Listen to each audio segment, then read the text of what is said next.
داڑھ میں درد ساری رات سونے نہیں دیتی بلکہ رلا کے رکھتی ہے، تو پھر ہمیں نیند کیسے آ جاتی ہے؟ پورا خطہ داؤ میں لگا، پورا خطہ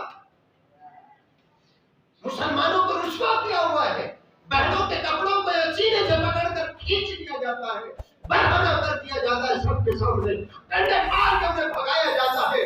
جن کو گھر کے اندر اسلام نے کہا ہم نے جگہ دی، یہ وہ بے غیرت قسم کے لوگ تھے جو عیسائی ان یہودیوں سے، یہودی عیسائیوں سے لڑتے تھے۔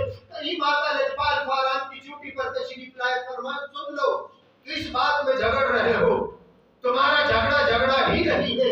عیسیٰ علیہ السلام کو کسی نے شہید نہیں کیا، عیسیٰ علیہ السلام کو میرے رب نے آسمانوں پہ اٹھا لیا ہے۔ اس نبی معظم علیہ السلام نے اے یہود و نصارا تمہارے درمیان کے جھگڑے ختم کیے، تم نے ہمارے درمیان پیدا کر دیے۔ ہمارے نبی نے تو تمہیں عزت بخشی، تم نے ہمیں مقبول کر دیا۔ ہمارے نبی نے تو تمہیں زندگی دی، تم ہماری زندگیوں کا ہماری زمین پہ تب کر رہے ہو۔ بات یہ ہے، یہ کام تو طارق بن زیاد کے زمانے میں بھی ہوتا تھا، اسکندریہ کے اندر بھی ہوتا تھا، اندلس اسپین اور سسلی کے اندر بھی ہوتا تھا، سوریا کے اندر بھی ہوتا تھا، گرناٹا کے اندر بھی ہوتا تھا، تاجکستان، ازبکستان، کرغزستان، ان سارے علاقوں کے اندر ہوتا تھا۔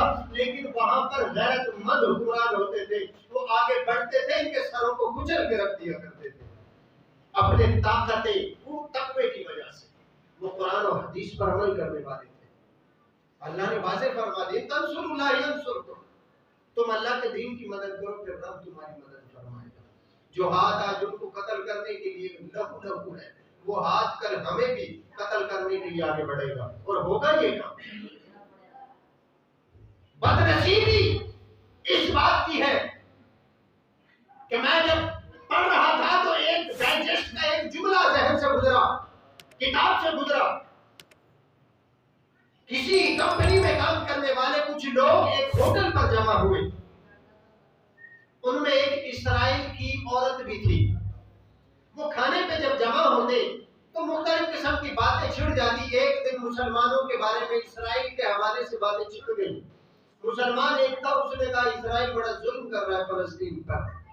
وہ عورت دفاع کرتی رہی، لیکن چونکہ اسرائیل حق درجہ بے غیرت قسم کا لوگوں کا ملک ہے اور بد مذہب اور لعین قسم کا لوگوں کا ملک ہے، جن کے بارے میں اللہ فرما رہا ہے ضربت علیہم الذلۃ والمسکنہ، ہم نے ان پر ذلت اور محتاجی مقرر کر دی ہے۔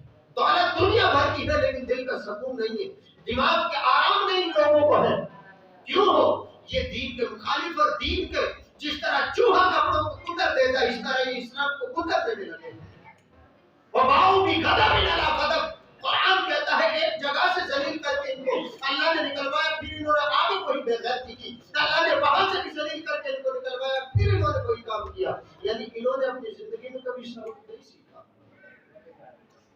ذالک بأنہم کانوا یکفرون بآیات اللہ، وجہ یہ ہے کہ انہوں نے اللہ کی آیتوں کے اوپر عمل نہیں کیا، انہوں نے اللہ کی آیتوں پر عمل نہیں کیا، اس وجہ سے ذلیل ہوتے رہے۔ اور مسلمانوں ہم